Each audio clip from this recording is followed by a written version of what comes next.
Hey, good morning. It's me, Lindsay. Thanks for tuning in to this episode of Moms on the Left University. Today we're going to be talking about the Constitution, the most badass document ever created in terms of government.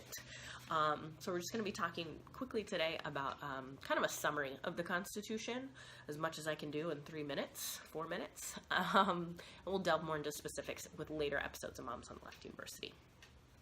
The Constitution was written in 1787 after the Articles of Confederation, which were our first form of government, failed. And so the Constitution is split up into first the preamble, which you probably had to learn in like middle school. That's the thing, remember, that says, "We the people of the United States, in order to form a more perfect union, blah, blah, blah." I should say, et cetera, et cetera. I shouldn't blah, blah, blah over the preamble because it's pretty awesome. But, and then there are 7 articles in the Constitution. Article 1, which defines the powers of the legislative branch.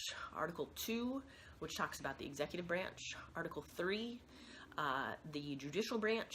Article 4, which talks about sort of the obligations of the states and the relationship between the states and the federal government. Article 5, which deals with the amendment process. Article 6 is kind of a catch-all. It actually deals with a few separate things, but probably the most important part of Article 6 is the Supremacy Clause, which says the Constitution should be the supreme law of the land.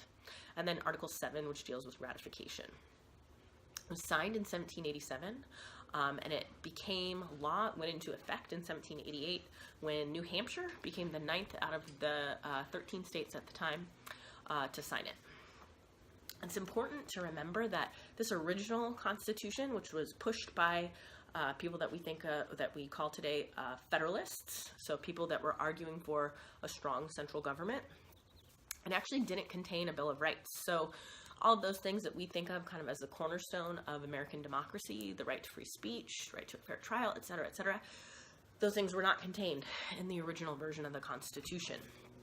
They were pushed for by opponents of the Constitution who feared a strong central government after coming, of course, from King George and Britain prior to the Revolution. And so the Bill of Rights were approved in 1791. Sort of the first 10 all at once were ratified in 1791.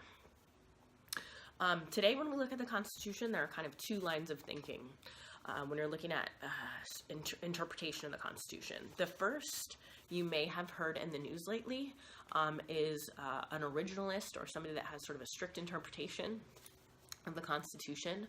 Neil Gorsuch, the Supreme Court nominee, kind of is an originalist.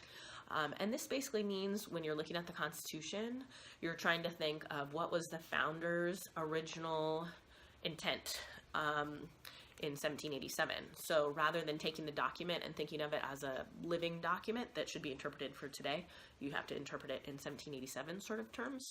The flip side of that is people who think of the Constitution, this is most liberals, I would say, whereas most conservatives tend to be originalists or have a strict interpretation, is textualism, or thinking of the Constitution as sort of a living, breathing document. So looking at something like the Second Amendment, which says the right of the people to keep and bear arms shall not be infringed, and interpreting that into 2017 standards, what that means. So again, we'll get more into specifics of this in later episodes of Moms on the Left University, but hopefully this has been sort of a good, quick refresher and reminder for you on the structure of the Constitution and how it can be interpreted. Thanks so much for tuning in, and we'll see you next week.